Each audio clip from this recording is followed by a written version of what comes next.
देश और दुनिया की तमाम छोटी और बड़ी खबरों के लिए हमारे चैनल को सब्सक्राइब करना न भूलें और बेल का बटन जरूर दबाएं। नमस्कार दोस्तों, स्वागत है आपका देश लाइव में और आपके साथ मैं हूं आशिमा त्यागी। दोस्तों फिर हाजिर हूं एक महत्वपूर्ण विषय पर आपसे बात करने के लिए। दरअसल आज की दुनिया में दोस्तों 30 मिनट का एक भाषण वैश्विक बाजारों को हिला दे ये कम ही होता है, लेकिन जब बात अयातुल्ला अली खामनेई की हो और मंच पर अमेरिका ईरान परमाणु वार्ता का साया हो, तब हर शब्द रणनीतिक संकेत बन जाता है।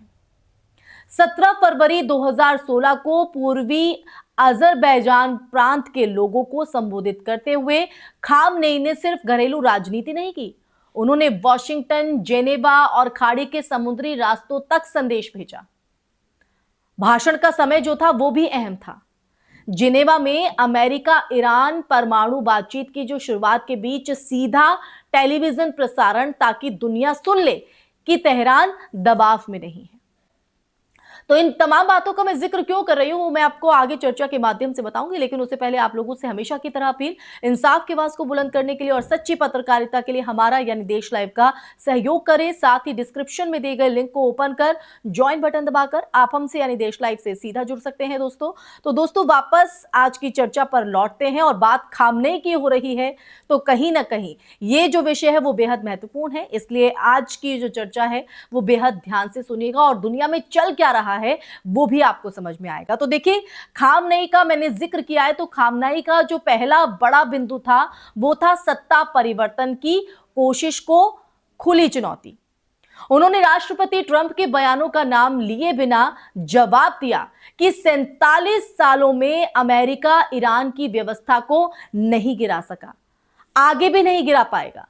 और ये जो बयान है वो केवल ऐतिहासिक तर्क नहीं था, ये वार्ता की मेज पर मनोवैज्ञानिक बढ़त लेने की कोशिश भी थी। संदेश साफ, बातचीत होगी लेकिन शर्तें तेहरान तय करेगा, ना कि व्हाइट हाउस। दूसरा, सैन्य संकेत।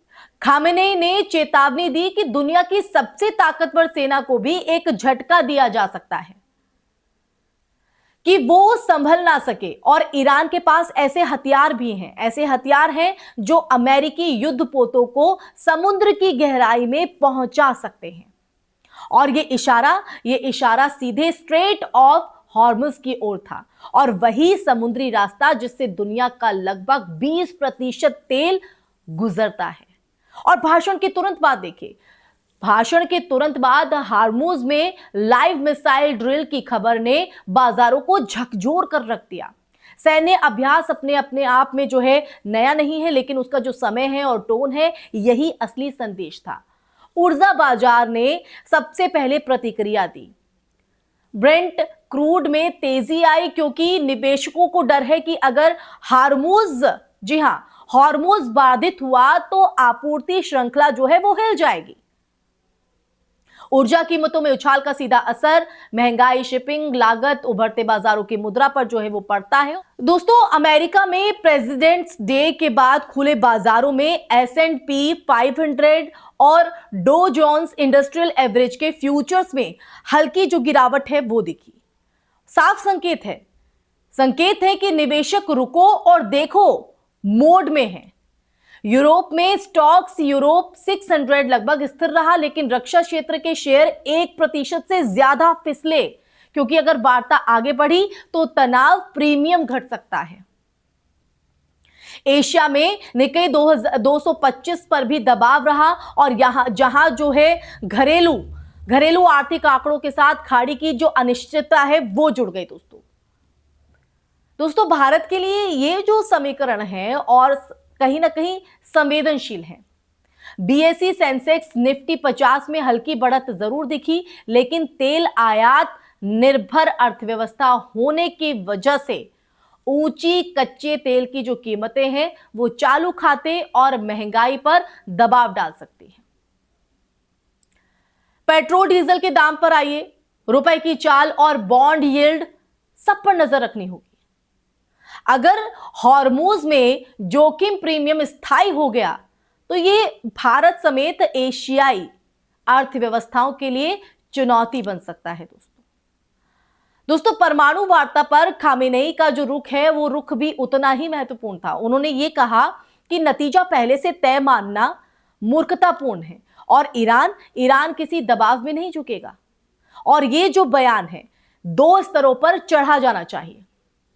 जी हां, 2 स्तरों पर इसे पढ़ा जाना चाहिए। पहला, घरेलू दर्शकों के लिए कि सरकार संप्रभुता पर समझौता नहीं करेगी, और दूसरा, अंतर्राष्ट्रीय समुदाय के लिए कि वार्ता जो है वो खुली है पर शर्तें सम्मानजनक होनी चाहिए। दोस्तों, 1979 की इस्लामी क्रांति से पहले जो पहलवी दौर का संदर्भ है उसे देकर उन्होंने ये नैरेटिव जो है वो मजबूत किया है कि ईरान विदेशी नियंत्रण की तरफ लौटने नहीं देगा। और इस बीच अफगानिस्तान के शासक समूह तालिबान ने ईरान के समर्थन का ऐलान किया है। अब ये प्रतीकात्मक जरूर है, लेकिन क्षेत्रीय समीकरण में संदेश देता है कि खाड़ी पश्चिम एशिया का परिदृश्य बहुस्तरीय है, जहां विचारात्मक मतभेदों के बावजूद सामरिक हित कभी कभी साथ ला सकते हैं। तो आगे क्या? अल्पकाल में बाजारों की जो दिशा है वो जेनेवा वार्ता की प्रगति और हॉर्मोज में गतिविधियों पर कहीं ना कहीं निर्भर करेगी। दोस्तों, इसी पर वो निर्भर है। अगर वार्ता में ठोस ढांचा बनता है तो जो जोखिम है वो प्रीमियम घट सकता है और जो ऊर्जा कीमतें हैं वो स्थिर हो सकती हैं। लेकिन अगर बयानबाजी और सैन्य अभ्यास बढ़ते हैं तो तेल, शिपिंग, बीमा और रक्षा संबंधी खर्चों में जो अस्थिरता है वो बनी रहेगी। दोस्तों, तो दीर्घ काल में असली प्रश्न ये है कि क्या अमेरिका ईरान रिश्ते शून्य राशि खेल से बाहर निकल सकते हैं, या हर दौर की बातचीत एक नई शक्ति परीक्षा में बदलती रहेगी। क्योंकि दोस्तों, अगर हम इतिहास की बात कर रहे हैं तो इतिहास गवाह है इस बात का कि खाड़ी के जो संकरे जलमार्गों में उठी हलचल का जो असर है वो हजारों मील दूर तक चला जाता है। और ईंधन पंप से लेकर स्टॉक एक्सचेंज तक खामेनेई के 30 मिनट के संबोधन ने यही याद दिलाया कि भू राजनीति और अर्थव्यवस्था अलग अलग दुनिया नहीं है, बल्कि एक ही शतरंज की बिसात के 2 पहलू हैं। तो आने वाले दिनों में जेनेवा की मेज और हॉर्मोज का समुद्र दोनों ये तय करेंगे कि ये जो तनाव है वो एक सौदे में ढलेगा या एक लंबी अनिश्चितता में। इसी के साथ इस चर्चा में फिलहाल के लिए बस इतना ही। दोस्तों, इस चर्चा के माध्यम से पूरा सच और दुनिया में चल क्या रहा है और ईरान की तरफ से जो 30 मिनट का भाषण खामनेई का है, इसके क्या मायने हैं, ये क्या दर्शाता है, इस पर आपका नजरिया क्या है, आप क्या समझ पाए हैं? कमेंट सेक्शन में कमेंट करके जरूर बताइएगा। दोस्तों, इस वीडियो को ज्यादा से ज्यादा शेयर कीजिएगा, हमारे चैनल देश लाइव को सब्सक्राइब कीजिएगा। फिर हाजिर होंगे ऐसी ही चर्चा लेकर, तब तक के लिए अपना ख्याल रखिए। जय हिंद, जय भारत, नमस्कार।